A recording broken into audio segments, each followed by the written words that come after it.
Welcome to the work session for Monday, December 7th, 2020. Please stand for the Pledge of Allegiance. I pledge allegiance to the flag to the flag of the United of the United States of America and to the republic for which it stands, one nation, under God, indivisible, with liberty and justice for all. Okay, Lee, please take roll call. Councilman Scaretti.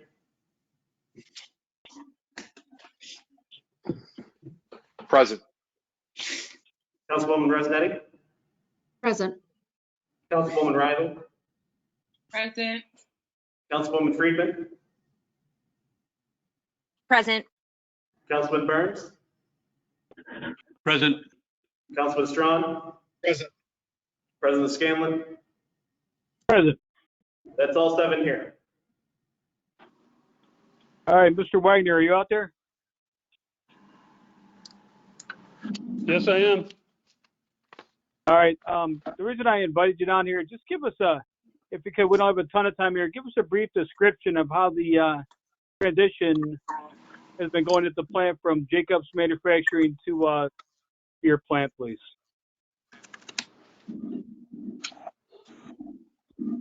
Well, basically, as of right now, the plant is operating just about every piece of equipment and process.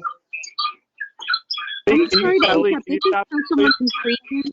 There's a horrible echo. I can't understand anything.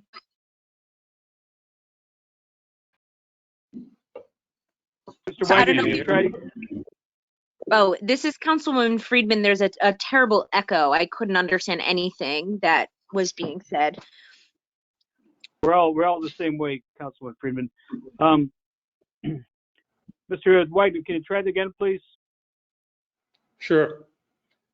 Yeah, that's How's better that? now. I don't hear. Okay, so as of right now, the plant staff is operating about 100% of the processes at the facility. Jacobs they have a presence here a couple of times a week. At this point, we are working hand in hand with each of the vendors on the processes that are needing just minor tweaks, startup issues, as you would have. The big part of those processes are the active flow and the CN and DN facility. We work with Kruger daily. We're in constant contact with them. So we're doing the manual labor and suggesting process changes when we feel they're needed. We won't do anything though unless Kruger is 100% on board. So the UV system, we've got that working in auto now, which is a great thing. But again, we still work hand in hand with that vendor because we have one minor issue. We're working through that. The digesters, that was not part of the big project, but still some equipment was replaced, covers were installed. We've just had a vendor from, I believe it was Utah, come out called West Tech, and they have successfully repaired some equipment that was installed that was damaged during installation. So basically, we're doing the lion's share of the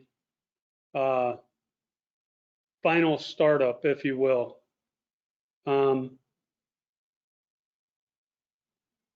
As far as we're concerned, Jacobs is handling paperwork, back-end type stuff. I think Frank from Jacobs does do some inspection of some of the PC work that's being accomplished right now. At the moment, they're draining each of our tanks down a bit so they can lower the weirs. Then the last item seems to be SCADA. We're about 95% complete there. We work with GHD when they are available. Basically, we're waiting on the historian and then just some minor vendor HMI to SCADA HMI inconsistencies. But other than that, we're pretty proud of the numbers that we're able to produce with the system as it is. I think the systems, when they're 100% online, will show that you have a nice facility here and able to meet our total nitrogen, phosphorus, ammonia, nitrate, nitrite, CBOD, and TSS limits. In fact, since April, when we were required to do so, we have met every limit.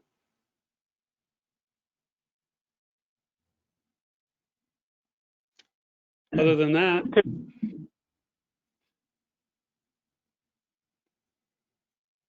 Okay, Mr. did I White, answer any questions? Yeah, let me start the questions out, please, if I could. When you were in front of City Council last year, you talked about a preventive maintenance system you were going to purchase to help with the maintenance, obviously. Have you purchased that system? That system is up and running, has been for about 5 years.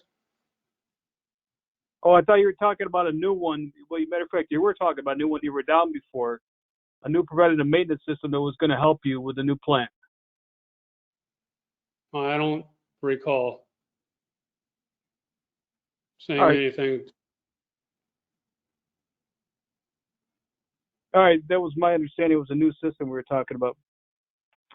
So, as you sit now, Mr. Elliott, do you feel you have enough, or Mr. Wagner, I apologize. Do you feel you have enough operators, plant personnel, mechanics, and engineers to operate the plant properly? As far as mechanics and engineers, yeah, it'd be nice to have one more mechanic, one or two mechanics. We just brought over a trainee mechanic, and we plan on hiring a mechanic and a mechanic's assistant first of the year for the 2021 budget.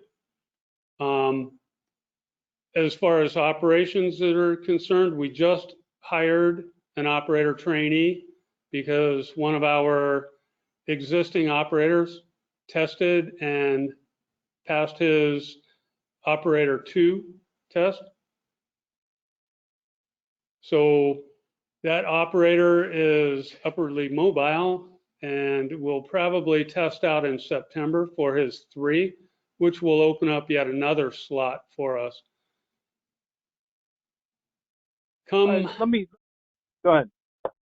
Come January, I believe we have the ability of hiring one more operator trainee, if I'm not mistaken.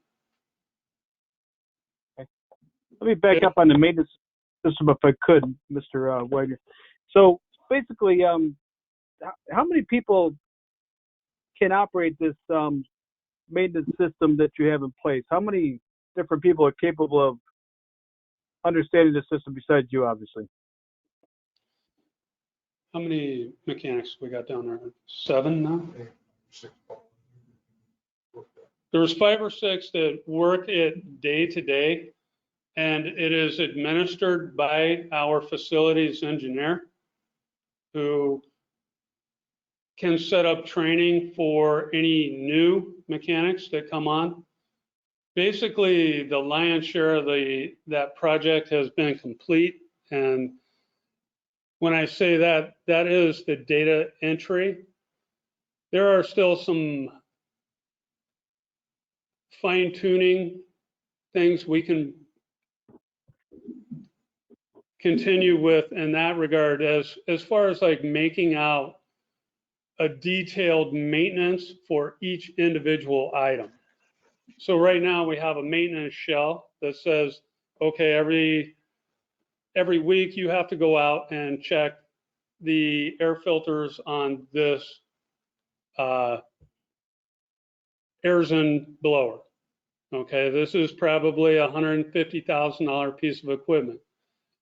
This just reminds us to go check that out. The mechanic will then go out into the field, inspect those air cleaners, and at the same time, we'll do a general inspection of the equipment and then close out that work order. So last week, they closed out in the neighborhood of 125 work orders. And that's with 2 guys out for half of the week on COVID. So once we get past this pandemic, I'm hopeful that we will be able to comfortably maintain all the existing equipment that we have here. We do have quite a few pieces of equipment that require maintenance contracts with their respective vendors. And you will see this coming up in future budgets. I believe you probably saw it in the 2021 budget. Just like our centrifuges, they require a maintenance contract to keep their warranty in place. The same with the Airzone blowers, the flight pumps. If you'll notice, later in your meeting today, you'll be moving some money around for us, hopefully, so we can purchase a backup DN influent pump. This is something that it's critical. We don't have a spare, and it should have been caught in the design, but it was caught by the plant because of basically this right here. Our feet are in the fire, and we want to do a good job for you. We want to protect the citizens of this community, and we feel that we would be remiss if we didn't ask for a spare pump. And yeah, it's going to be expensive, but we do have money in another part of our budget that we can hopefully relocate into a line so we can purchase that. All right. We're looking at. I have a question, if that's okay? Sorry, that was Councilwoman Rossanetti. Sorry. Hi, Mr. Wagner. Hi, thank you for being here. I have a question for you. We're just talking about spare parts, and that's what kind of triggered this. I was wondering if you can tell us a little bit about that. And I don't know a whole lot about this type of stuff, so I'm hoping you can help me understand a little more about the spare parts that are needed for this project and where you are with that. How are they being tracked? How do you do all that? I mean, I would think keeping track and keeping, inventory up to date, with numbers and all that must be a pretty big project. So can you just tell me a little bit about that, please?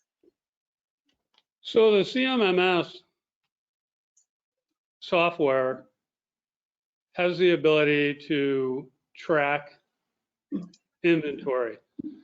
Inventory tracking is something fairly new for the facility, and we realized that we were going to need to do this for this project as it was required. So basically, as we work on this equipment and get familiar with this equipment, we will put in, oh, here's a spare part that wasn't spec'd out in the job specs. So the contractor didn't buy this and give it to us for free. So now we need to, once we get all of those O&Ms on board and read them, then we'll know exactly how many spare parts, what type, how much it costs, and then how to track those. And then so how are they being tracked currently? I'm sorry. Well, with the software? We're in the process of inputting all that data in that CMMS program. CMMS, okay. So there's some sort of a report that shows where you're at with that right now. Is there any way we can have that by any chance? If you'd like to see what the inventory list that we currently have is, yes. As far as how do you want to see it, I guess would be a better question. Do you want to see the spare parts for each process, each piece of equipment? I guess How- because how I minute- personally don't understand the CMMS software, I guess I would just like to see what is it, what sort of a report can it generate that gives folks a clear sense of where you are with those parts, those spare parts. Does that make sense? Yeah, I understand. So every Sunday, automatically in my email, that software generates a report for me. And basically that tells me what work orders are going to be due over the next 2 weeks. And then I get another report that tells me of those from the previous week, how many were closed. So basically we're tracking the work orders right now. As far as tracking the inventory, that is something I haven't generated a report for that. I haven't really felt the need. But if the city council would like to see what the inventory is, I can certainly get that generated for you in a report form.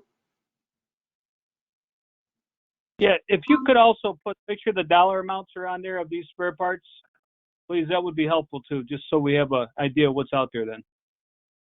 So we have approximately 790 spare parts listed, I believe. And when they were turned over, they weren't turned over with a dollar amount attached to them. The turnover was, here's a pallet of material. This is for this project. No paperwork, nothing. Here, sign this, that you received this. See you later. That's how that was handled. And How difficult will it be to estimate these numbers in a case where something was handed over to you like a pallet of stuff? Would it be difficult to track down a value on these things? well, Or is that something that's not really feasible? yeah, some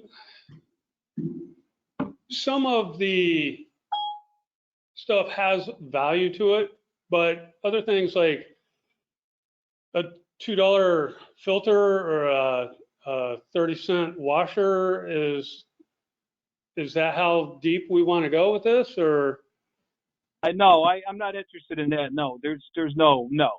I don't want to create more work than necessary for you. We just had like to have an idea what kind of dollar amount we're looking at for spare parts.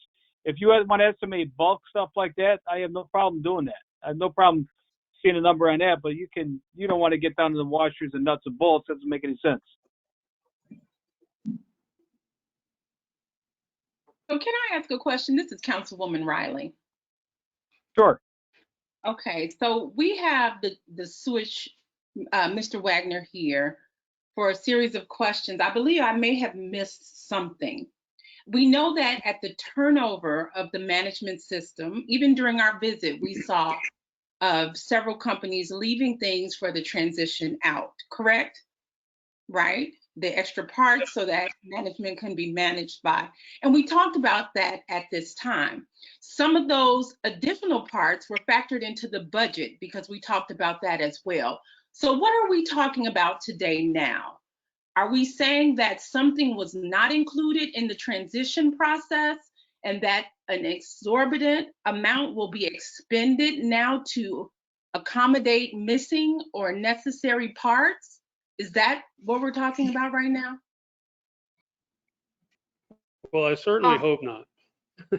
No, there's no. listen, this is not an inquiry. We're asking questions here. And all I'm looking for is what spare parts are that we have in inventory, basically. That's what I'm looking for. I'm not looking for create work for Mr. Wagner to get into the nuts and bolts and all that kind of thing. I just want a dollar amount of what we have on hand. For an idea for myself. And for me personally, when I asked council, about the CMMS, I'm sorry, Mr. President, I'm just trying to understand it a little more, and I hope it is okay that I have questions regarding this. I appreciate your answers and your time, Mr. Wagner. No, I think it's great. And I think that level of Well, that's good. Thanks. is necessary. Again, I don't think all of us were privy to where we were going with the plant tonight. And so the level, I wanted to be certain we're able to answer our questions outside of those. I'm not sure where we're going anywhere either. It just questions come up as discussion continues. And again, I appreciate Mr. Wagner's information. Thank you. Councilman Riley, I'm not sure we're privy to anything here. We're asking questions about the sewage treatment plant, and the dollars is spent there have been very large, as everybody knows, and we're just trying to make sure that we're asking Mr. Elliott questions or Mr. Wagner questions just to make sure everything's in line. It's our job as city council, though. We're not doing anything that isn't uncalled here for. So that's great. All right, thank you. Yeah, Mr. Wagner, I have an acquaintance who he's an electrician, works at sewage treatment plants up and down the East Coast, and he's from New York City, the deposit, he's been all over. So I asked him, he said their maintenance systems he's seen, they alert you on a daily basis what needs to be done that day, like an alarm on your system. Is that something that our system has also?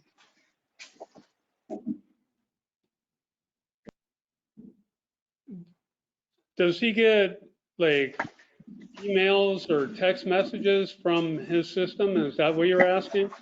Yeah, that's what I'm asking. Same type of thing. Yeah, it's an email or a text, yes. It's an alarm, basically, to what needs to be done that day.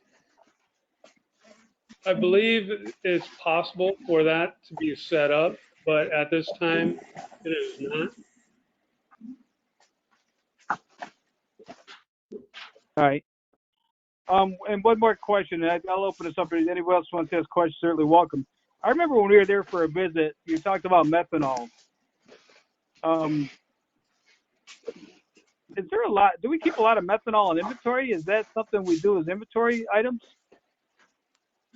We buy methanol by 7,000 gallon tankers, and we typically have anywhere between 1,000 and 20,000 gallons on hand. So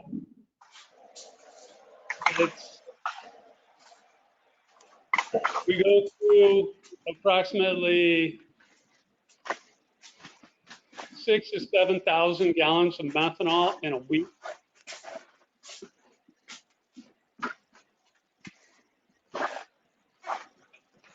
I don't know anything about methanol at all. And so how's methanol stored? It's tanked, obviously, correct? Yeah, there's 2 bulk storage tanks with associated safety equipment attached to it. There's a fire suppression system attached to it.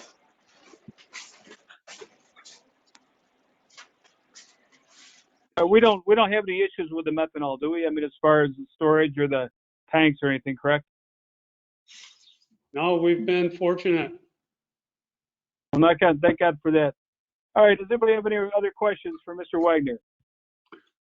Yeah, I do. Joe Burns. Yes, Councilman Burns, yeah. Yeah, hi, Elliot. Hi, Mr. Burns. I like Councilwoman Riley, I wasn't prepared for you to be here tonight. And I don't know anything about methanol or anything that you guys are talking about at the moment. But it wasn't long ago when you were here and we did the budget. So how's it going? Are we so far? Do you still think we're going to be stay on the budget? And do you think that everything's going okay? Any problems? This year, I think that for 2021, I think that we will be able to maintain that budget handily, yes. Okay, all right, thank you. Thanks for coming in, too. Yeah. Any other questions? Yes, Mr. this is President? Councilwoman Friedman. Yes, Councilwoman Freeman, go ahead. Thank you, Mr. President. Hi, Mr. Wagner, how are you? Hi, I'm good. So I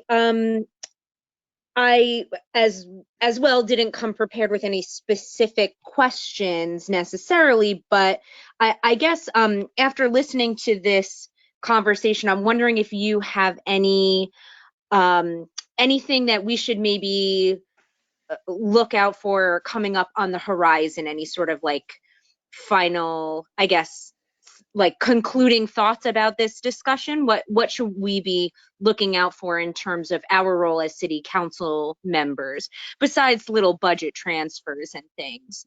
Is there any maybe big ticket items or anything that you see somewhere down the horizon?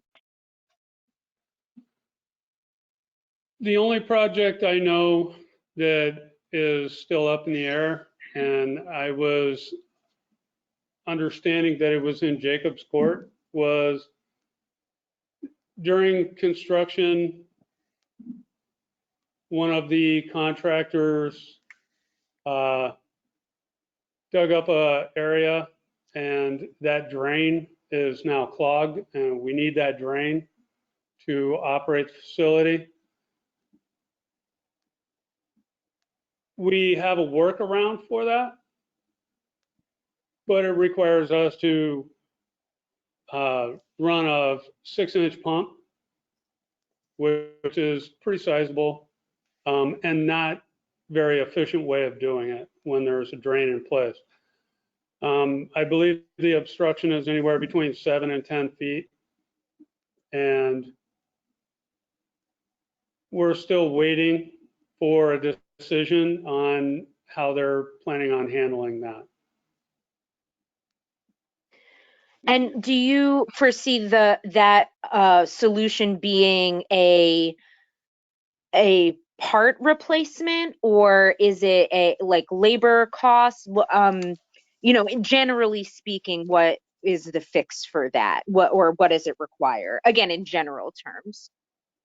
So that would require hiring somebody like Cobra Line to come in and put some sort of cutter blade in that 12-inch sewer line and remove that obstruction.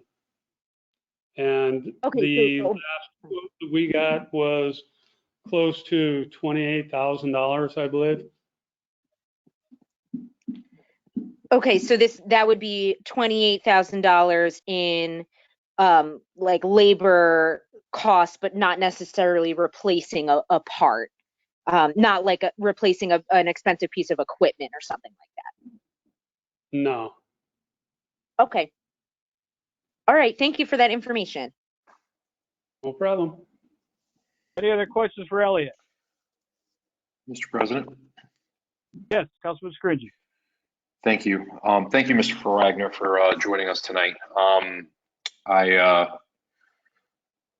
want to circle back to two things, one being maintenance and the other one being inventory. So maybe I'll just ask these respectively. So when you were talking about inventory, you were talking about the CMS system. So is my understanding correct that when something comes up that's not inventoried, it gives you the ability to input that item for inventory purposes into the system, correct? Yes. Okay, so if that's the case, right, by definition, it sounds like you're saying that the current inventory list you have is not 100% as it relates to the entirety of the plant. So my first question is, in your best estimation, how much of the plant's machinery and equipment are currently inventoried and accounted for?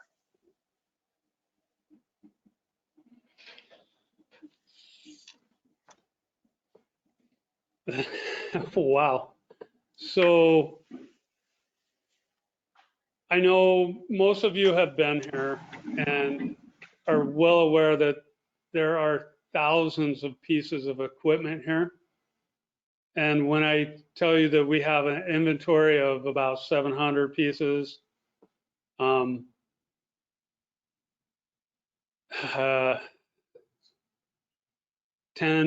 20%. I think we have most of the major components inventoried, but it just depends on how far down the chain you want to go. Do you want to know if we have a spare contactor for every motor that we have in the facility? If you do, we're going to be working for a while because there's probably 1,500 to 2,000 motors here. And each of those either has a VFD or a motor starter associated with it. Controls, overloads, pilot lamps, you know, and that's just the electrical part of it. So if I'm understanding you correctly, even if we were to assume for a moment an inventoriable list that does not include expendables, the 30-cent washer and the $5 hammer and so on and so forth, you're telling me that your best estimation is 10 to 20%? If you're talking about the major pieces of equipment, I would say it's probably closer to 75%. But if you want to talk about all of the inventory needed to run a sewage treatment plant, yeah, 10, 20%. Like we have every blower inventoried, every pump inventoried, every motor associated with that pump inventoried, every grinder inventoried, every grinder's pump inventoried. Do we have the motor controller in there? Maybe not. I understand. And I appreciate that. I understand that on a technicality, the question really is, you know, how far do we want to go down the rabbit's hole, so to speak, in terms of how technical we want to be. The only thing I would just say is 10 to 20% versus 75%. When you talk about the scalability of that, that's a very large variance with respect to what is potentially expendable or not. So I guess my follow-up to that is, what system or systems are being put in place to remedy that variance and get that as close to 100% as reasonably possible? So basically just time. Every day we come across something that isn't in the CMMS, we will put it in there as far as inventory is concerned. And then we have to go back to equipment that was never inventoried and wasn't part of the project, like the digester facility. A lot of that equipment is being reused and it might not be in the CMMS yet because it wasn't given to us as a turnover. This is equipment that already exists at the facility. I mean, if this is a direction that you would like us to pursue, we can certainly do that. But it will take at least one of the mechanics away from actually maintaining equipment. Or we would have to hire somebody to input data.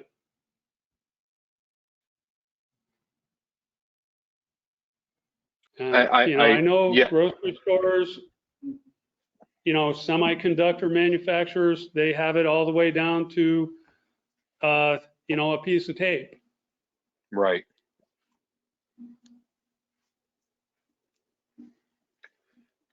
And I think I could speak for all of us when I say that, we each recognize that something of this magnitude is a daunting task. And I think it's just wanting to get a better idea of where we are at currently and as we move forward. So I appreciate that.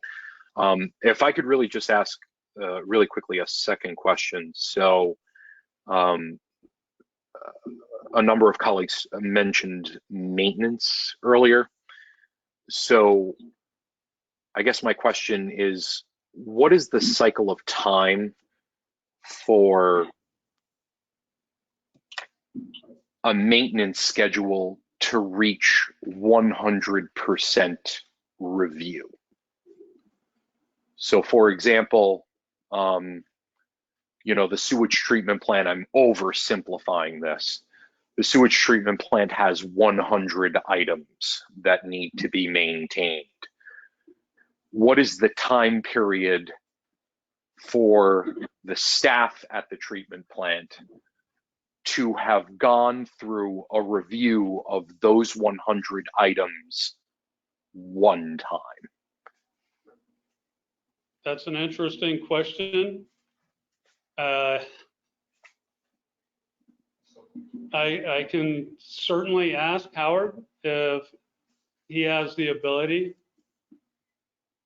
if the CMMS program has the ability to tell us that.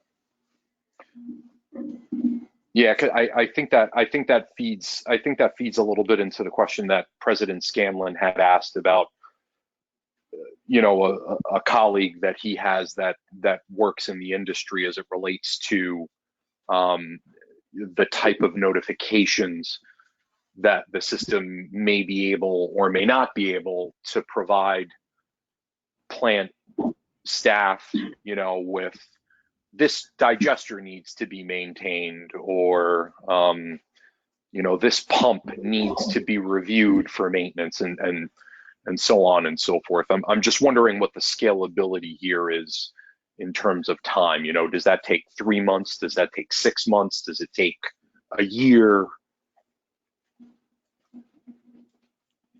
Seeing that all of the equipment has different life cycles and maintenance cycles, that's a very difficult question for me to answer. Okay. But in regards to the person that is the traveling electrician, those type of work orders are basically what I receive every Sunday. Mm-hmm. When you have a mobile maintenance force, you need to have that ability to notify somebody that there's an alarm or that this piece of equipment needs to be maintained.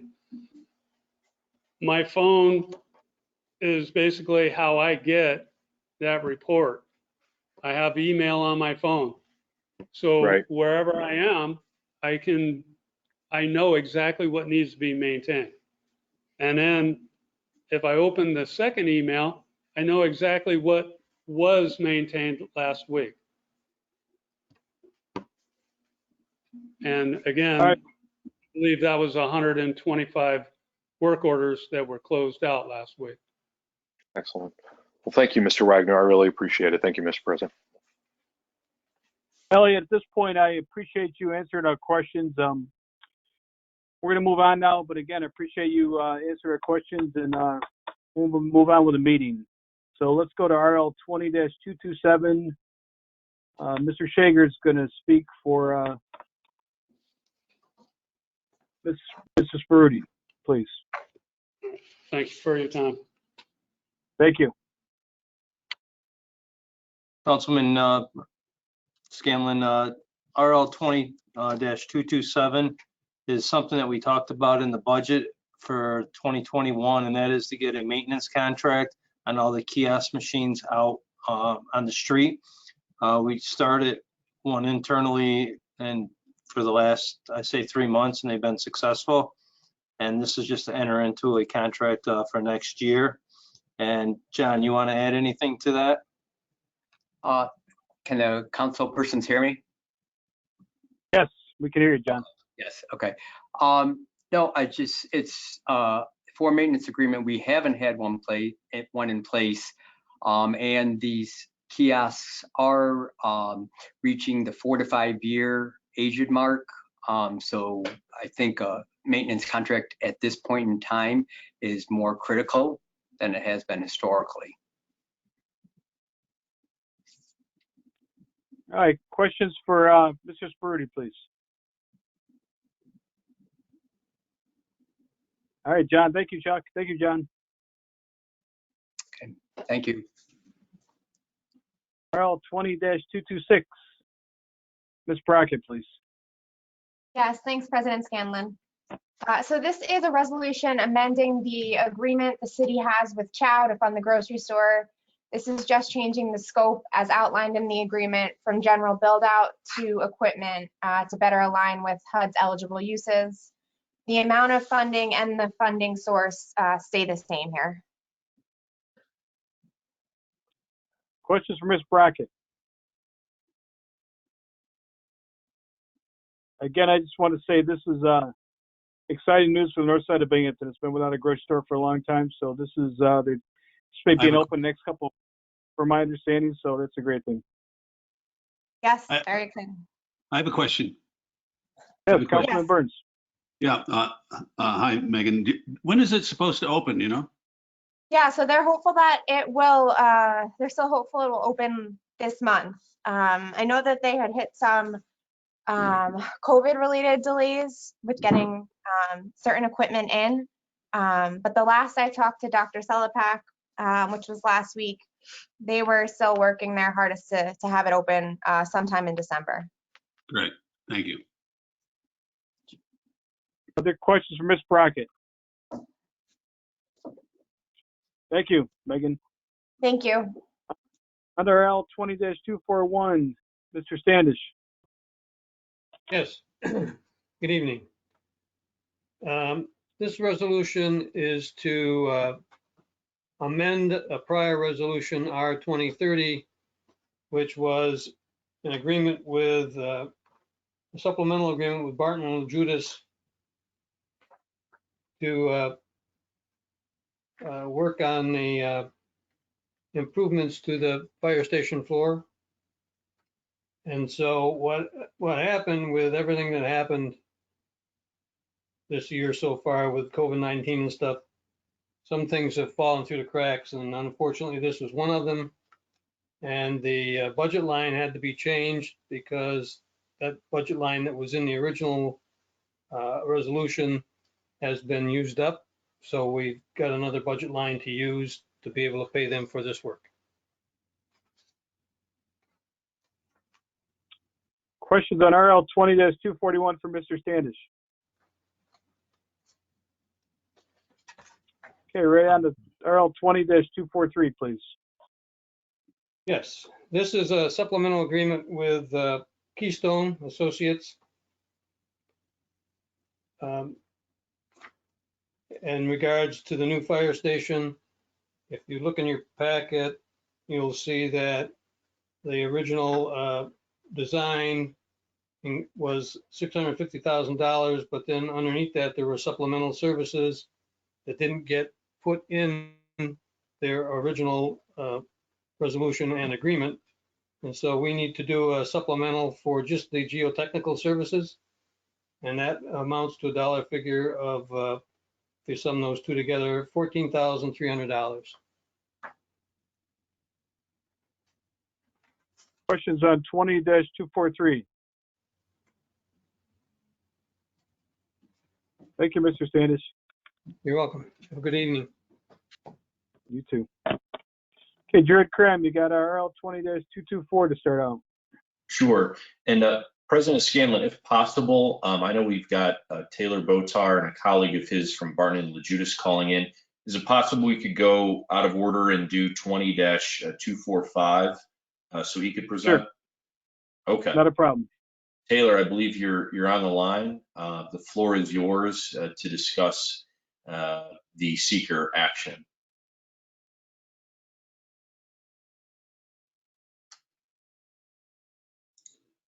Taylor, are you with us? Can you hear me Go now? ahead, Taylor. Yep. Okay, sorry about that. Thank you, Jared and City Council for having us. This relates to the 6th Ward Sanitary Sewer Interceptor Project in the environmental review that we discussed, I believe, back in October. In October, as the first step of seeker, the City Council declared lead agency for this project. And just a quick recap, if you guys don't recall, the intent here is to relocate the existing sanitary interceptor outside of the southern bank of the Susquehanna River, generally between Duke Street and Webster Street by the water treatment plant.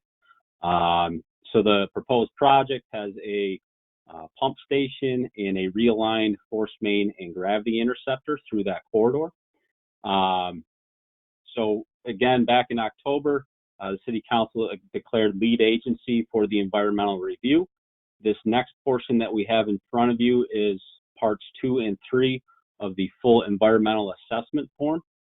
Part 2 is a list of 10 pages worth of questions where either the question is not relevant to the project or our response is a no or small impact may occur, or a moderate or large impact may occur based on this construction.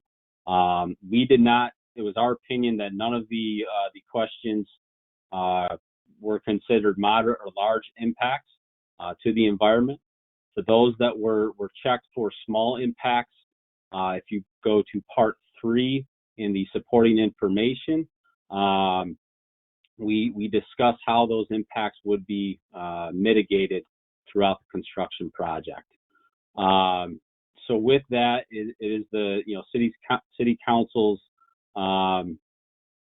determination that either it's a negative or positive impact to the environment. I should say a significant or not insignificant adverse impact to the environment. Should the council determine that this project will not have a significant adverse impact, then a negative declaration would be made. And from that point, that would be posted onto the DEC's Environmental News Bulletin, and then the environmental review is complete for this project.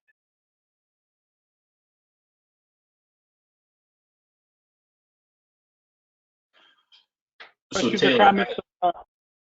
Sure. at City Council's December business meeting, they will essentially take an action to declare it. In what fashion? Here's your recommendation.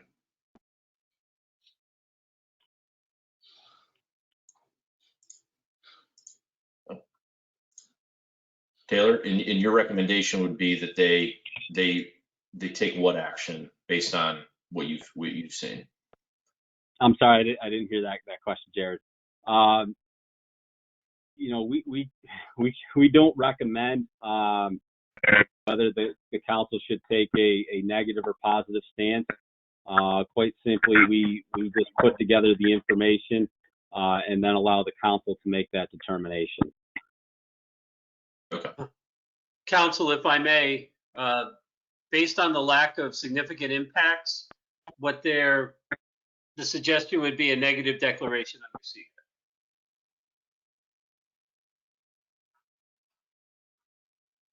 This is Councilwoman Friedman. May I ask a question? Sure, go ahead, Councilwoman. Absolutely.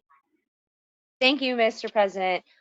So while I understand that obviously with reviewing all of these no impact or significant impact determinations, we would then decide which action the city should take. But I'm wondering when would we have that discussion as a council? Tonight, right now, or would that be at the business meeting? This seems like, do you know what I mean? I guess I'm asking, this seems like a lot of information to review as a council to come up with one simple declaration. I'm wondering if we're expected to do that entirely at the business meeting. Does that make sense?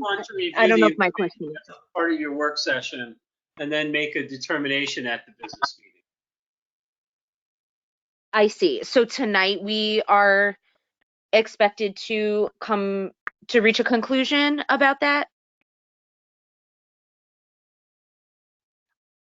I'm just clarifying logistically how this process works. Well, whether it's tonight or at your next meeting, Taylor, I'm not sure what your timing is. In order to move forward with the project, you have to complete seeker. Yeah, so the intent here, the reason we're actually pursuing this whole seeker process as a type 1 action is to align the project so that it could qualify and apply for future grant funds. This portion, the seeker review, has to be completed before we could apply for any future grants. I do not know when those grants could be advertised. So it's, really the sooner the better, but, if the council was not comfortable with moving forward with this month and it had to get pushed off, I don't have a hard and fast deadline. But it's not being expedited.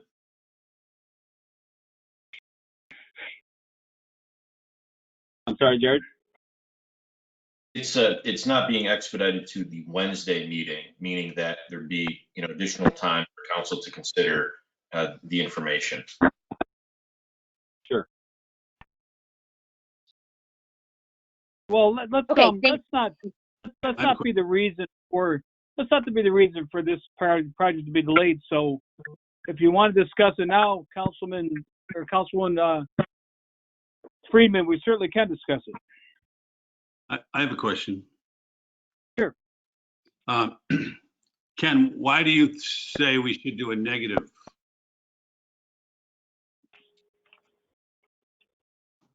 Based on the answer that Taylor was giving you, how they've marked things to have a small to moderate impact, in the absence of a large impact, that would normally result in a negative declaration under seeker. Right? Seeker is intended to establish if a project will have a significant impact on the environment. And what our experts are telling us is they've done the review and they don't see a significant. Taylor, I don't want to put words in your mouth, but that's what I'm getting from his description. Right. And I would agree, Ken. And if you recall from the past meeting, the project itself is actually to correct somewhat of an environmental challenge with inflow and outflow in an older sewer line in the Susquehanna River. Right. So we'll get to see all the reports, all the environmental reports. We'll be able to get to see them before we vote. Is that? Let me interject here for a minute.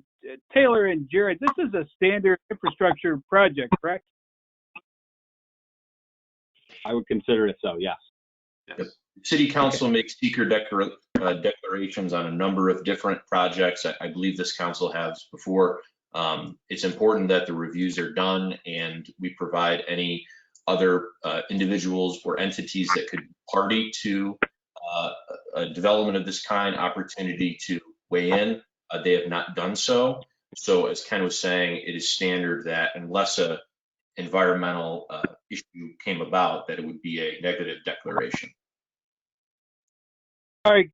If you had a very specific question, you would refer that to Taylor, but normally your consultant wouldn't give you all of the underlying information. That's what we're hiring them for. All right, Councilwoman Freeman, anybody else out there, if you have something at the business meeting on Wednesday, if you have something that you consider to be detrimental to this project or not, something that's going to impact this project negatively, you're certainly welcome to bring it up before you vote on it.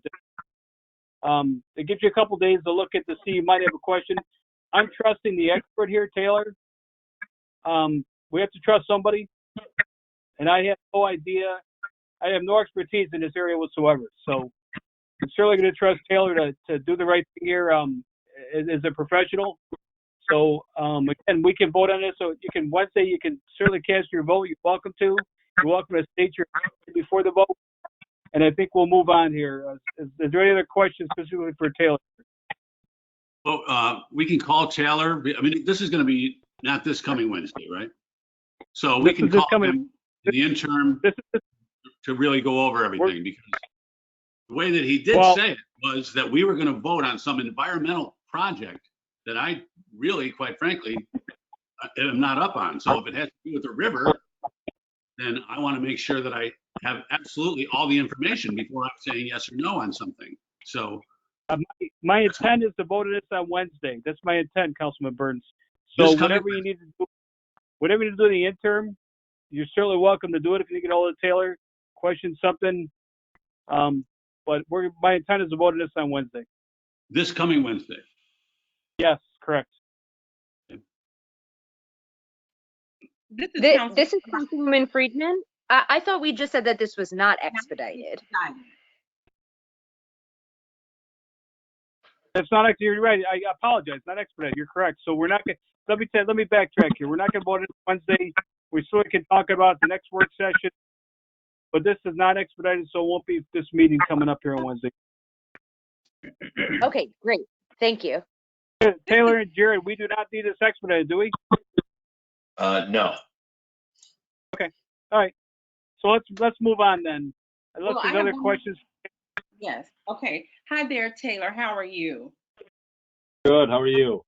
Good, good. So in section 16, it does talk about an impact on human health, where this action will impede because of its location or its proximity to a school, hospital, licensed daycare center, group home, nursing home, etc. Can you describe the impact that you did mark moderate to large impact may occur? Certainly, and I'm going to bring on Greta Day. She's an environmental scientist with Barton and LaJudas, and I think she'll be able to assist you with that question better than myself. Greta, are you there? Sure. Can you hear me?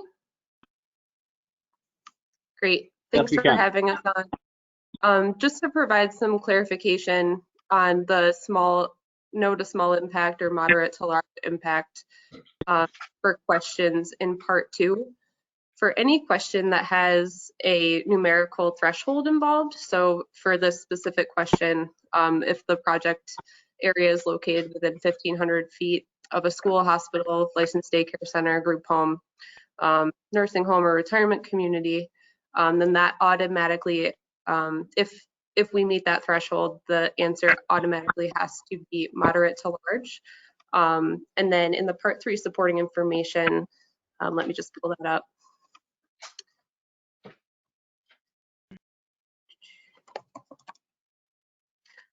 So it looks like we have a couple of childcare facilities and Ben Franklin Elementary School within 1,500 feet of the project area.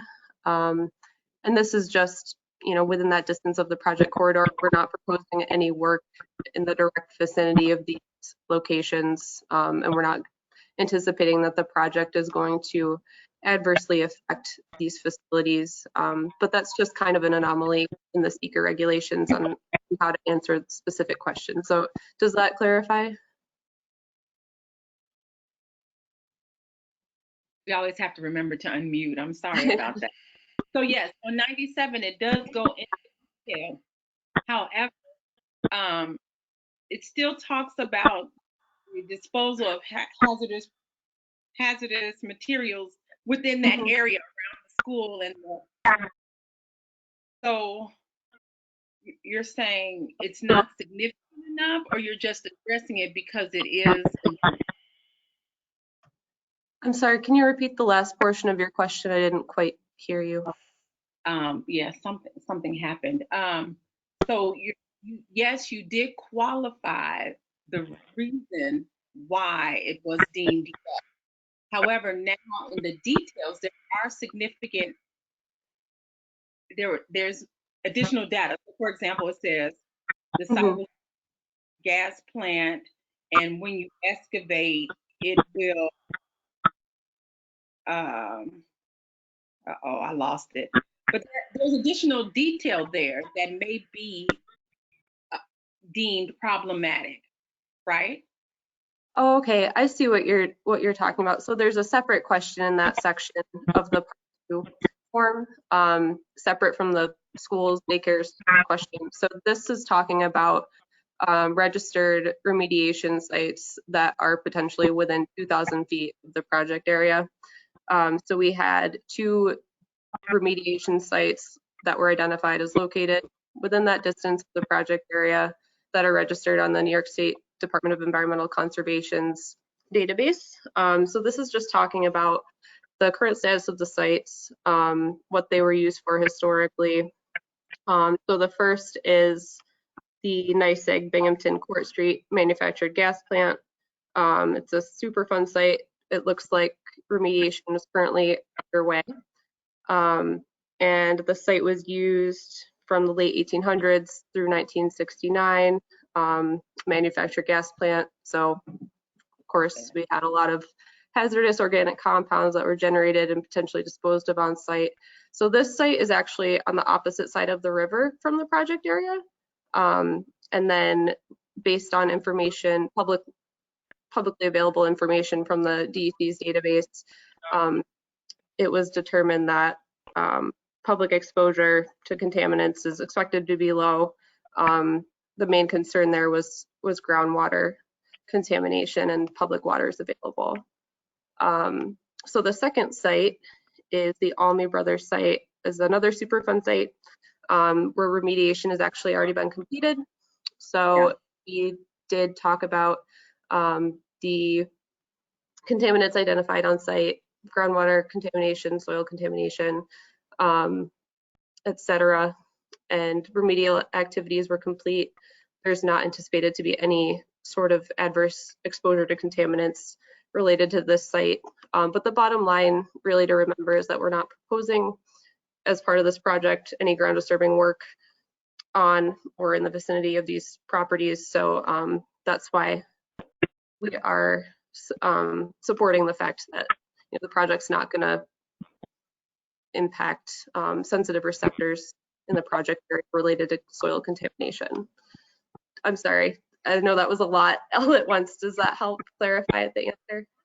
It does, because you did read on the document. I was just concerned because it was checked as yes, but you have to check it as yes and then explain why the yes and limits and the exposure or the risk to those populations in that area and surrounding the heightened, the sensitive areas. So exactly. Yeah, anytime. This is a question for the scientists. So if you during your work here as an engineering firm, if you ran across something that was you, in your opinion, as a scientist and as a firm, was detrimental to the area, you certainly would disclose that, right? That would be something you would certainly disclose in a report, correct? Absolutely. If we're aware of it, then it would certainly be documented in the SEC documentation. So in your professional opinion, there's no significant environmental impact of this project was to move forward, correct? I would agree with that statement, yes. All right. Thank you very much. Any other questions?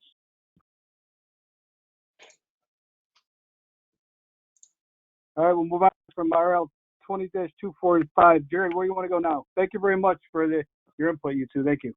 Thank you. Thanks, all. We can go to 224, back to the top of my list here.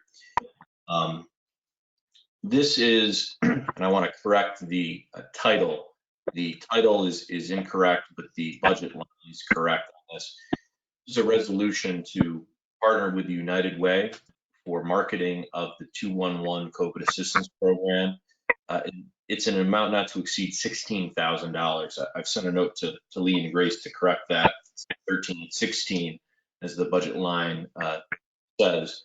This was through a partnership with United Way, who manages the Southern Tier 211 program. It means you can dial 211 from any phone to not only receive information about potential COVID relief funds, but really assistance on a number of different matters as it relates to housing, as it relates to unemployment. It's really a one-stop shop for a variety of social services. What we found is that while the business and nonprofit assistance is part of the city's COVID relief efforts, it's getting a lot of money out the door. We want to make sure that the residents, the low-income residents, have the same opportunities. So we're partnering with United Way on a marketing proposal to increase awareness for the 211 program that the United Way is running through a combination of direct mail, targeted email, social media advertising, and audience network display ads through the United Way and Gannett's working relationship to focus on average household incomes below $40,000, which would be a target for these types of programs, and utilize United Way's existing marketing prowess, as they do with a number of their social service programs, to get the word out about 211. So this would be funding from the COVID admin line in the COVID Relief CARES Act to support existing City of Binghamton COVID relief programs and assist United Way in getting the word out. This is Questions Councilwoman. on RL 20-224. This is Councilwoman Riley. It's Councilwoman Riley. Yes. Hi, Jared. How are you? Good. Can we have a better outline of how this money will be allocated? Typically, if it's a marketing plan, we would know how much is being spent and on what venues and what methods, what mechanisms. I know we have a great partnership with United Way, but 13,000 is a lot from a COVID perspective, in terms of funding for COVID marketing. Do you have an outline of how this will be spent in terms of marketing? Yep, and I will send that along to City Council. Essentially, it's broken up into, again, those areas. I can get you exact numbers as well, between direct mail, targeted email, social media ads, and then what's called audience network display ads, which run on all types of different websites. But I can provide that to council, certainly.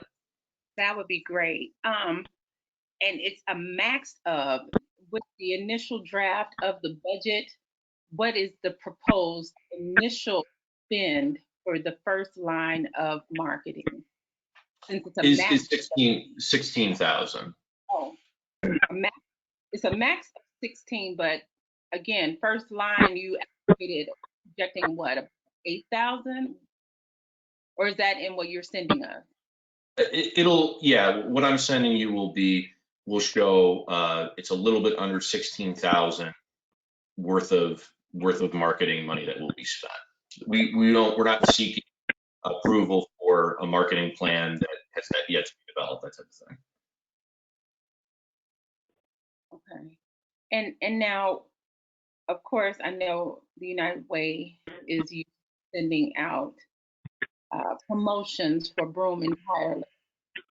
This money will be allocated to targeting City of Binghamton residents, of course, right? Yes, where possible. I mean, certainly on the direct mail and any geofencing, they get pretty good about making sure that it's City of Binghamton residents only. As you know, as part of our program, that's the only folks who qualify. There will be certainly overflow, but it'll target as much as possible. Okay. Because we know we have a lot of agencies that have worked with us in terms of spreading our messaging, and they reside in Binghamton. Is it possible that there could be some partnership in terms of a joint effort in marketing to the targeted populations, whereby some of our agencies and organizations in our city can use their own database, their various resources, and then reap the benefit of a marketing plan or funding. Well, I think that since United Way has existing marketing throughout the 2-on-1 program, they wanted to go direct to consumer. I agree with that kind of strategy. We don't have necessarily funding as of right now allocated that would go to an agency to market to their clients. Instead, we're using United Way, which is an agency, to go direct to the clients, directly to the consumers within the city of Binghamton. I mean, but certainly if there are email listservs that, say Catholic Charities has a client database, sharing with them the 2-on-1 program that's available that they can utilize, that is, it would certainly be encouraged. That concludes my question. Any other questions? All right, Jared, if you're not speaking, please mute your microphone because there's some background noise there.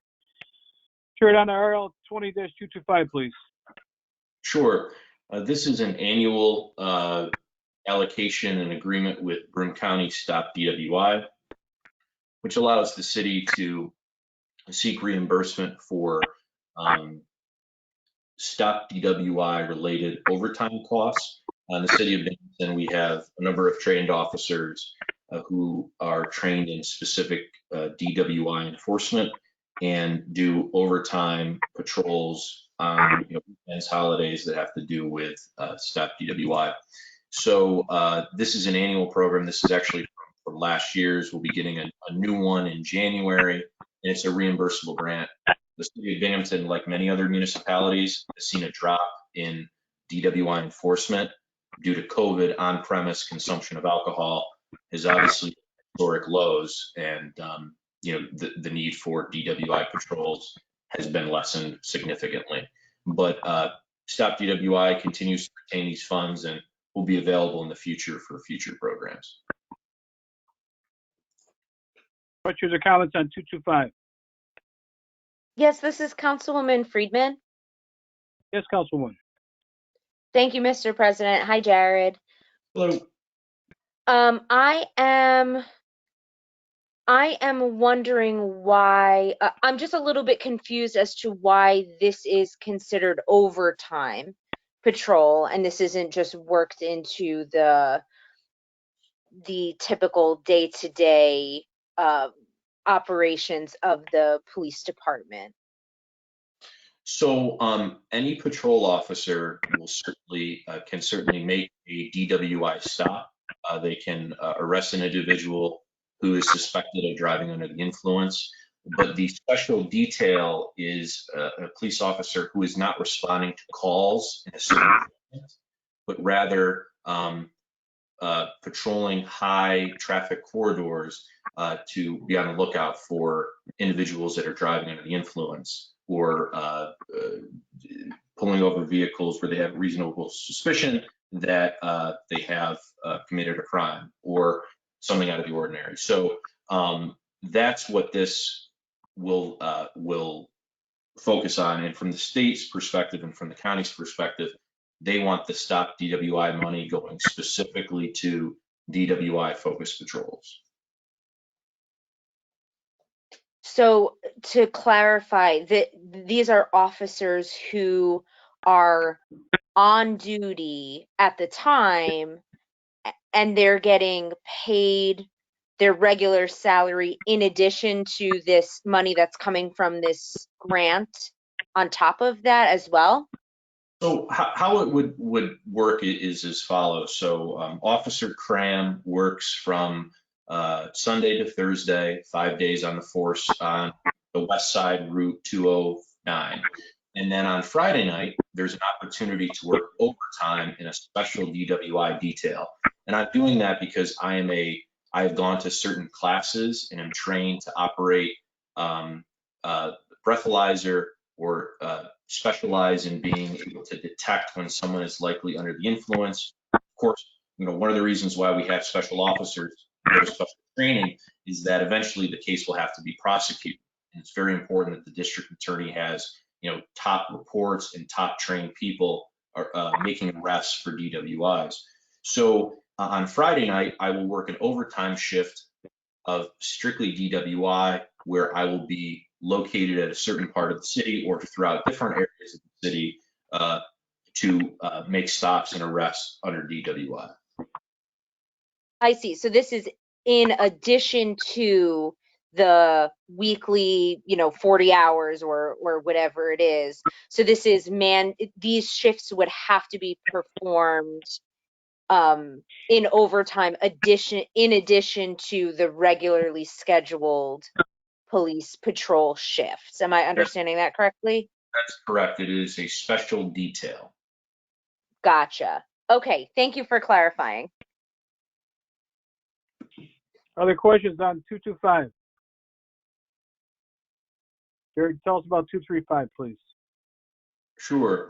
The city of Binghamton was awarded in late 2019 a grant through the state's Empire State Development Strategic Planning Feasibility Studies program. This is part of the CFA process, a $50,000 grant to fund a stadium district master plan. And the intent of this was to focus efforts on planning and create really an actionable plan to leverage the public investments in NYSEG Stadium, as well as support community revitalization in what's right now a distressed area of the city. We have the NYSEG Stadium investments. We have the historic announcement that the baseball team will be staying put for the next generation. And we obviously wanted, while we were awarded this funding, at the time, there was some uncertainty about the future of the team. Now that that future is certain, we want to advance this, accept this grant.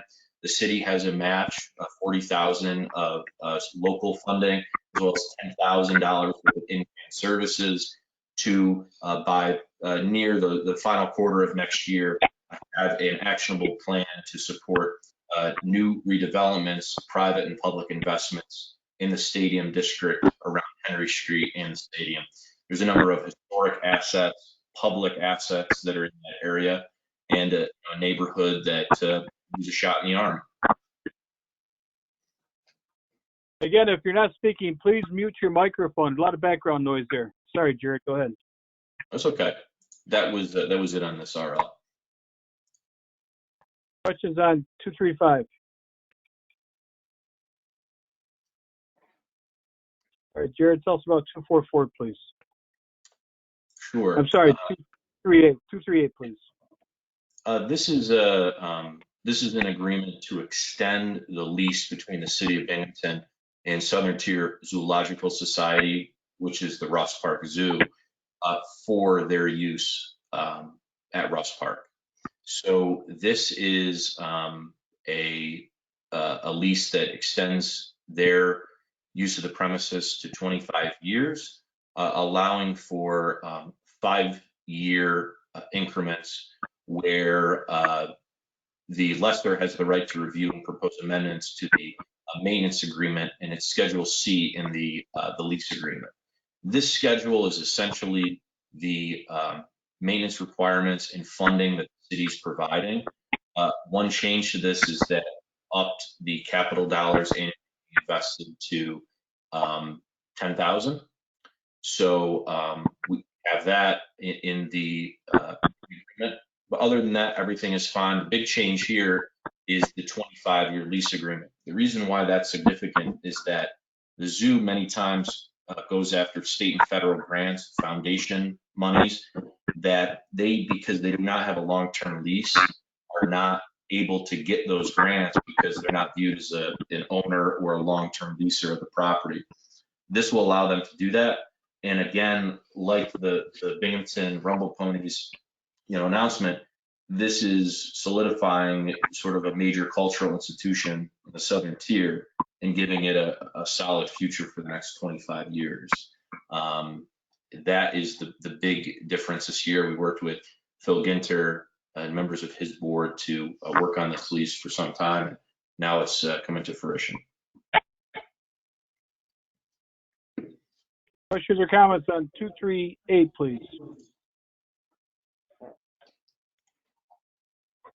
right, Joe, tell us about 244, please. Sure.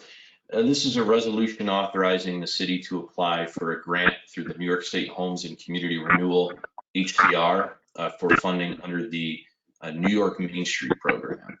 What that is one of the few consolidated funding applications that have been released. We're going to be applying for up to $5,000 in grant funding to support renovation of the Boscov's apartment facade. This has been brought up in previous grant applications and downtown plans, a way to restore the historic facade of the Boscov's building to improve that building and also contribute to the greater revitalization we have in that area of downtown, certainly with plans to keep Boscov's here in the long term, as well as the plans for a dynamic rehabilitation of the Water Street ramp, which is beyond its useful life.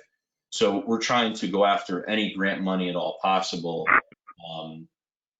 and go from there. Okay, questions on RL 20-244, please.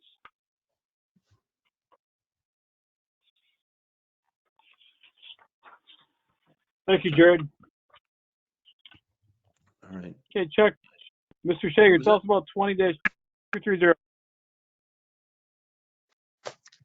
Okay, President, I have a bunch of them here. I'll go through year-end budget amendments. I do have Chief Eggleston and I believe John Paddock also on that can help us answer some questions as we go through this.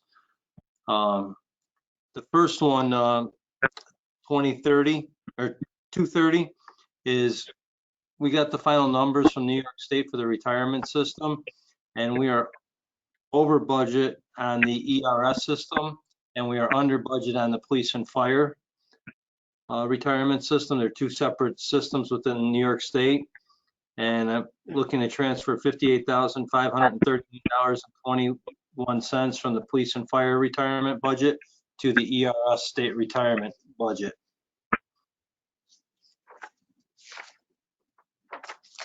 I don't know if anyone has comments. Go ahead. I'm sorry. No questions? Okay, we go to 228. This is a ordinance asking to amend the 2020 fire budget when they are relocating to the location on, I think it's Carroll and Court.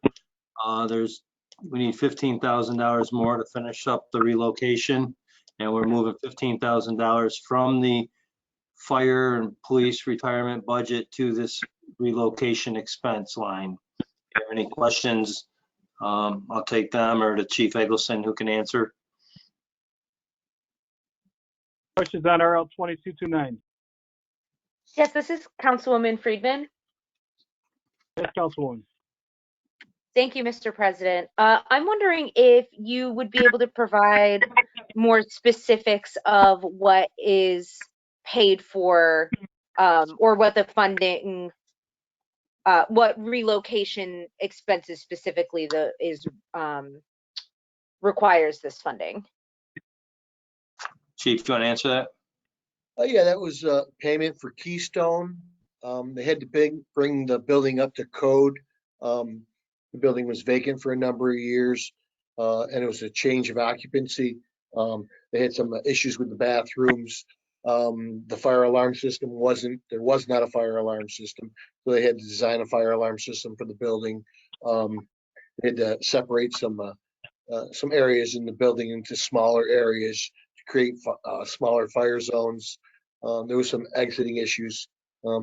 That's basically was to bring the building up to code. Okay, great. Thank you for the clarification. Other questions?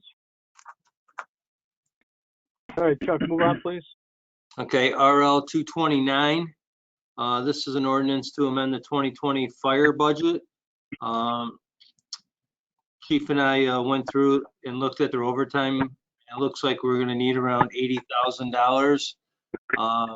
So I'm requesting to move $82,481 from the police and fire retirement to the fire overtime, which is hopeful will take us through the rest of the year. Questions on 229? All right, Chuck, tell us about 231, please. Okay, RL 231. Earlier this year, talked to you about the increases in the tipping fees and the landfill fees, that the county increased the landfill fees at the beginning of the year after we did the budget, and the Burt Adams increased, if not almost doubled, if not more, the recycling cost. We now have money available in empty vacant positions throughout the year in the refuse department. So we're asking to move $118,000 from the personal service lines, which is 3 maintainer positions for the entire year, 1 street maintainer vacant since September, and a motor equipment operator vacant since July, to cover the tipping fees, along with moving $60,000 from the health insurance account to the refuse thing. So they're basically short $178,000 at the end of this year, and that's where the money's coming from to pay for that additional cost. This money is in the 2021 budget, assuming they don't increase it again. A question for Mr. Paddock. Are you out there? Yes, Tommy. Is there any other, there's no other options. Obviously, Taylor's going to have the same prices, but there's no other options besides Taylor and Burt Adams, correct? No, Tommy, we've gone as far as Albany, and got together with some different groups, facility managers and DPW personnel and finance, and they've looked at, they're all in the same boat. So there's, they've kind of got you, and we have looked at it, but as right now, Tom, our only thing is where we're going right now. Got no options. All right, thank you. Other questions on 231? Tom, I did ask for that to be expedited. And okay, the reason is I'm short money there, and I've been waiting since it was a large sum of money, how long it took before I would have money in those lines to where I can get it from to pay that kind of money out. All right. Other questions on 231 then? Tell us about 232, please. 232. This is an ordinance to amend the 2020 City Hall budget. The New York State court system came and requested that we make some modifications to the 5th floor. Attached is the bill, which is $44,925. We really need to get that started on this so we can get it done and get it billed out before the end of April so we can get reimbursed. Otherwise, we'll be waiting till April of 2022 to get paid for it. And basically, we're increasing a revenue line that we're going to get from the New York State system and increasing a expense line to pay for it. Questions on RL 2232? Mr. President? Yes, Councilman Scringy. Thank you. Chuck, that's a 100% reimbursement, correct? Correct, 100%, yes. Thank you, Chuck. Thank you, Mr. President. Other questions on 232? RL 2233. 233 is an ordinance to increase insurance recoveries in the insurance fund and increase the emergency repairs by $10,000 for the demolition of 26 Seminary Ave. I don't know if you want to speak up on this. It's something that we have to have done before the end of the year. And I think we want to probably expedite this one too, although I didn't have it on there. Here, Lee, go ahead and expedite this one also, please.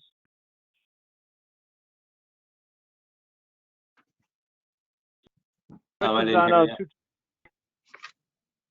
that. Lee, go ahead and expedite this one, please, 233. Yeah, we can do And that. I'll take questions on RL 2233, please. Tell us about 20234, please.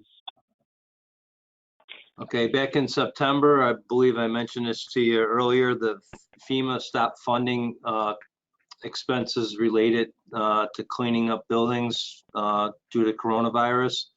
We're asking for $20,000, which is going to get us some PPE equipment as well as some costs associated with cleaning rooms after a COVID case. And we're asking for $20,000. And we're taking $18,861 that remains in the contingency account and $1,139 that's in the police and fire retirement account to pay for this. Questions on RL 2234. Tell us about 236, please. 236 is about the grant that Jared talked about for the stadium district. The first one is we want to increase a grant revenue line by $50,000 and increase a grant stadium district expense line by $50,000. The second part is taking $40,000 or the city's share out of the police and fire retirement account of $40,000 and moving that to a capital expense line. There's a series of lines that we have to do to make that happen, but it's on the second page of the RL if you wanted to follow it. Questions on 20236. All right, Chuck, tell us about 20237, please. Let me find that one here. 237, we are short funds in the sewer funds health insurance account by $42,096.68 and a serial bond account of $16,013. The health insurance is just due to the fact that we were over budget on it. The serial bond interest is due to a refunding that we did after the budget last year that affected this. So to cover these two, which is $58,109.68, I'm taking the serial bond principal, $24,013, and band principal, $34,096.68, and moving into the health insurance and the serial bond interest.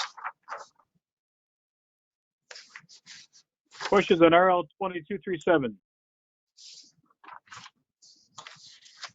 Chuck, tell us about 2239, please. 239. Before I get into the detail on this, this is in my department. I'm not sure that everyone's aware, but our purchasing agent is retiring at the end of January. In our 2020 budget, we had money set aside to bring in a person to train with him for 2 months, going through the process in November and December.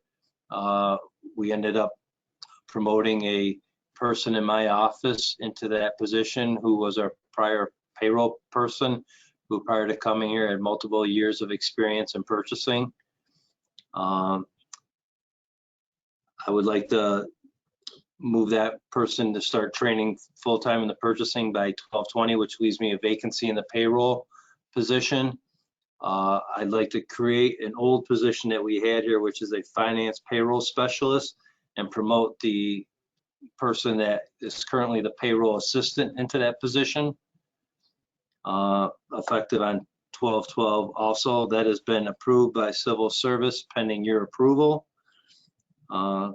So basically what we're asking in this RL is to create and fund a new position, a finance payroll specialist, at an annual salary of $41,500. Defund a payroll supervisor at an annual salary of $46,710.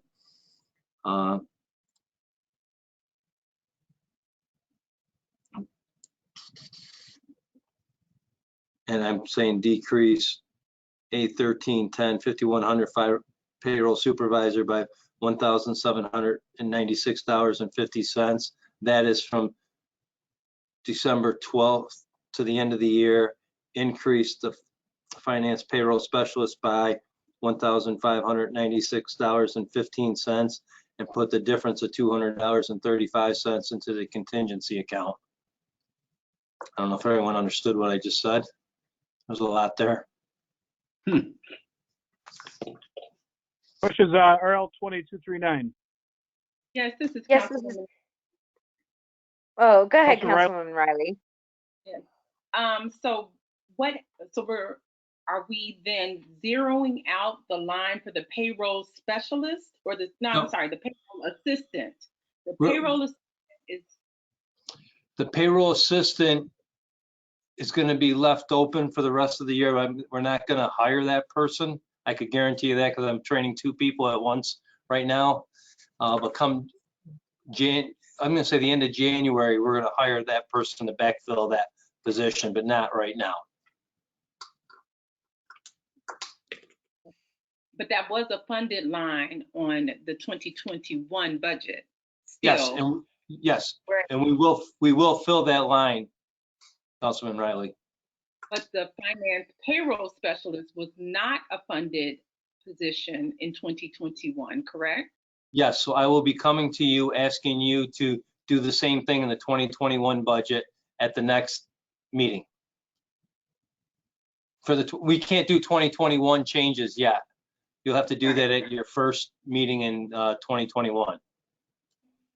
So we're increasing your total number of employees by 1. No, you are not. Not in 2021. Not yet. Huh? We will later. I'm having a hard time hearing you. Because in 2021, Chuck, the payroll supervisor will still be a vacant position, correct? In 2021, the payroll supervisor is going to be vacant. We're going to remove that. Yeah. Just defund that one and put it into the payroll specialist position. Okay. The actual amount of savings in 2021 is going to be about $10,000 from the change from the purchasing at a lower rate as well as from a payroll supervisor to a payroll specialist. So those two will have a savings in 2021 of about 10,000. Thank you. Other questions on 239? Yes, this is Councilwoman Friedman. Yes, Councilwoman. Thank you, Mr. President. I was just wondering, this is expedited because it's in 2 steps. First, we have this, and then we have to amend the 2021 budget before it's 2021. Is that correct? This is being expedited because I have basically 6 weeks to get a person trained, and I'd like to have her spend the next 6 weeks in the purchasing department and having another person do the payroll, so I could get it started next Monday, if that makes sense to you. Yes, thank you. Other questions on 239? All right, check. That was about 2240, please. 240 is another one that was due to refunding last year after the budget. So I'm asking to take money from the serial bond principal of 11,264.89 and move it to the serial bond interest for the same amount in the water fund.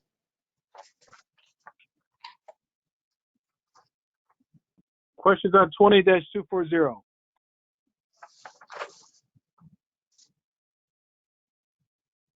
All right, thank you, Mr. Shager. Tom, can I just make one more comment here to everybody? Just Sure. Ken and I have been working on something about modifying some codes in the charter or code changes. We did not get them done for this meeting, okay? We are hopeful that we'll be able to send this all out to you before the end of the week, and you'll have it, and that you can expedite it or have a special meeting between that presentation in 2 weeks and the end of the year. We'd like to get it some of it implemented before the end of the year. Some of it has to be. Okay, so whether you want to expedite it or have a special meeting between the next meeting and the end of the year. Ken, you want to add anything there? Yeah, the idea, there are certain things in the code and the personnel that you need to change pretty much on an annual basis. You need to do an update. We found one or two other things that should be updated as well. So I'll try to get that out to everybody no later than Friday, so that you'll have all next week to ask any questions. When we come back for our meeting on whatever it is, December 21st, we'll be asking that it be voted on at the December 23rd meeting. So otherwise, you have to have a special meeting before January so that you can make some of these changes. One of them, for example, is setting the insurance rates for non-union employees 2021. That has to be done before 2021 or we can't charge people.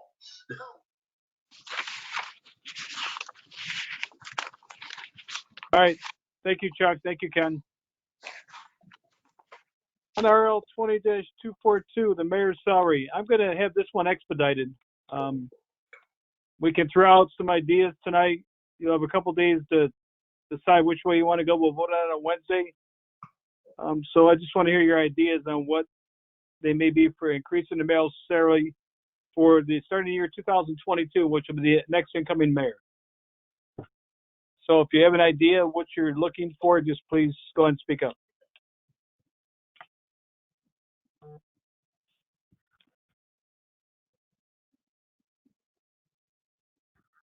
Nobody has any ideas? I'll throw out my idea then. This doesn't affect the current mayor's salary at all. This is the next incoming mayor for the year starts January 1st, 2022. Does not impact this mayor at all. So my idea would be to increase the salary by 1% each year for 4 consecutive years. So we're starting, again, 2022, a 1% increase for the year.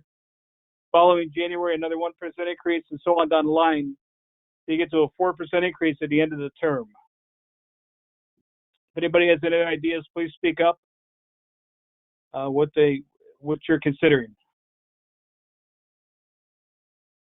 This is Councilwoman. Go ahead, Councilwoman. Sorry, I just have a clarifying question. So it's one. You're suggesting 1%. A 1% increase every year of the starting salary, or 1% and then 1% of that salary and then 1% of that salary cumulatively until 4%? Yeah, it'd be 1% of.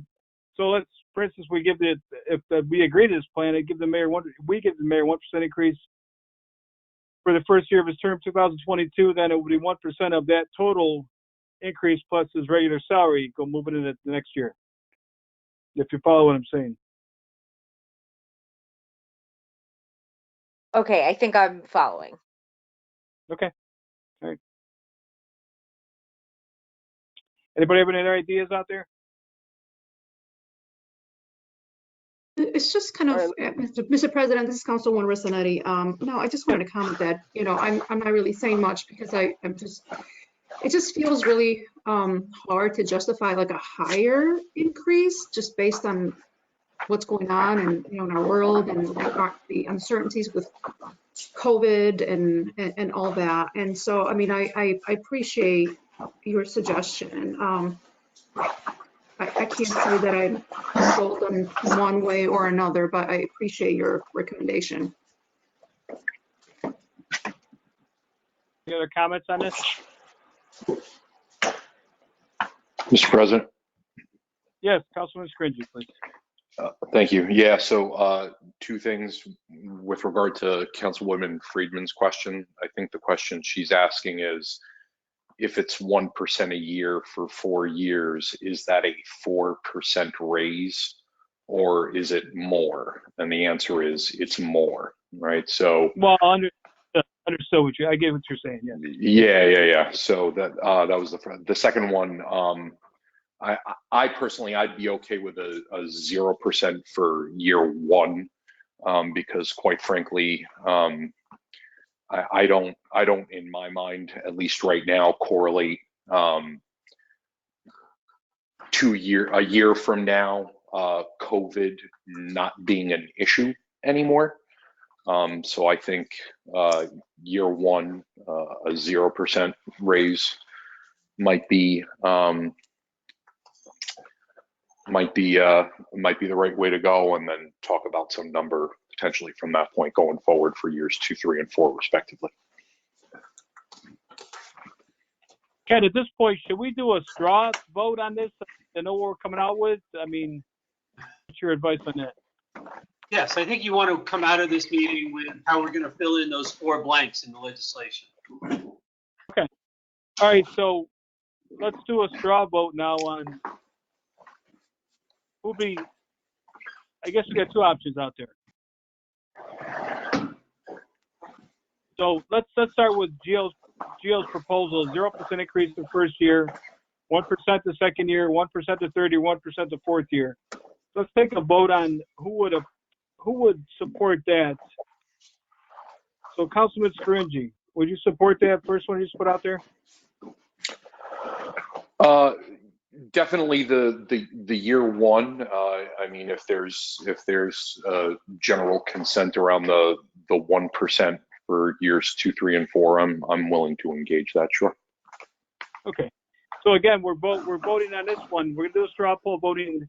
0% increase the first year, 1% second year, 1% third year, 1% fourth year. So Bill's voting yes on that. Councilwoman Ressanetti, what's your thoughts on that? My thoughts are to support that, although part of me feels like it should be 1% every year. The reason I say that is because it's not a huge increase. And in some ways, we are a little bit behind when it comes to salaries for the mayor. At the same time, just taking that into consideration what's going on and a whole lot of uncertainties and not going beyond the 1%. So I'm a little, yes, I would support that, I guess, but I also wanted to say this other piece. Okay. Councilwoman Riley, what's your thoughts on that?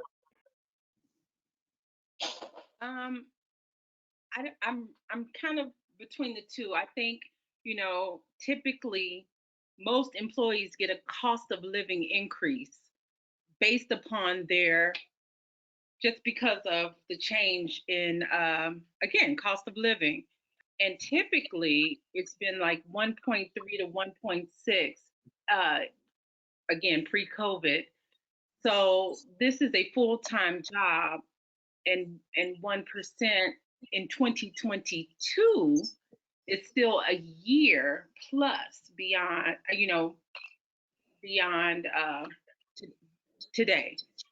So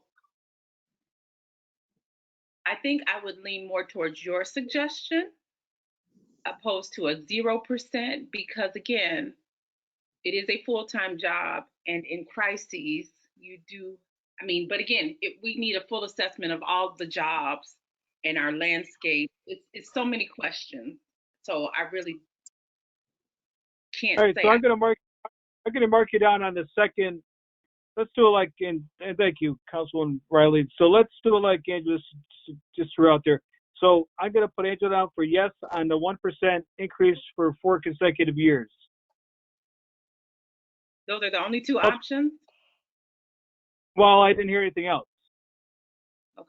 That's what I was asking for, other suggestions.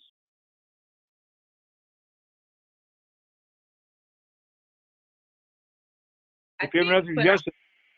Our current code speaks to annual cost of living anyway, right?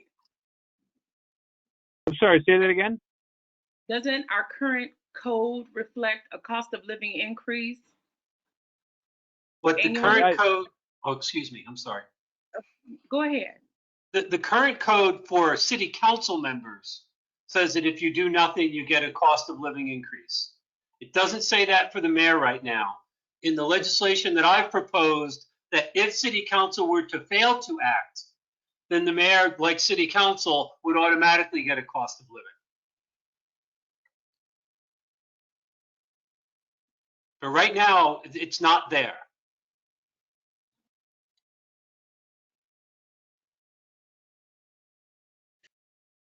And this is Councilwoman Friedman. I just have a clarifying question. Sure. So in the case, Ken, what you're saying, in the case that city council fails to act, then it defaults to the cost of living increase, which is 1% per year? No.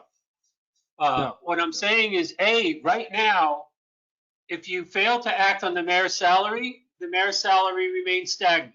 There is no automatic cost of living increase. I City see. council, there is an automatic cost of living increase, right? But not for the mayor. So one of the things is to make this line up the same as city council. If you were to do a cost of living increase for each, then it would depend on each year, it would be different. Right, okay.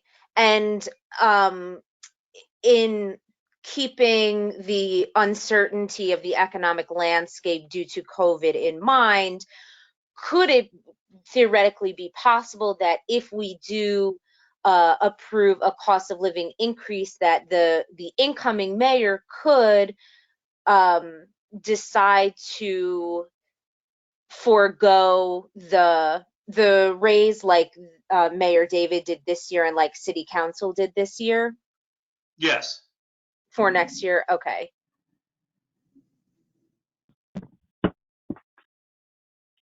All right, so I'm going back. So we have two proposals on the board here. So I'm up to Councilwoman Friedman, and again, so we got a 0% the first year, 1% the remaining 3 years, or 1% for 4 consecutive years. Councilwoman Friedman, again, a straw vote. What's your thoughts here? I likewise to my colleagues am torn. I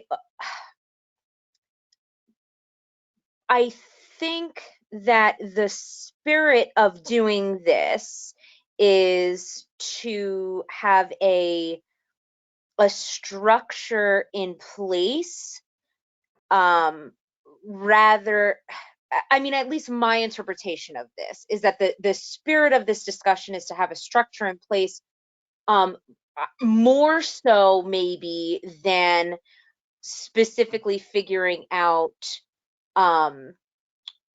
or trying to predict the economic landscape of next year, if that makes sense. And so therefore, going by that logic, I don't know.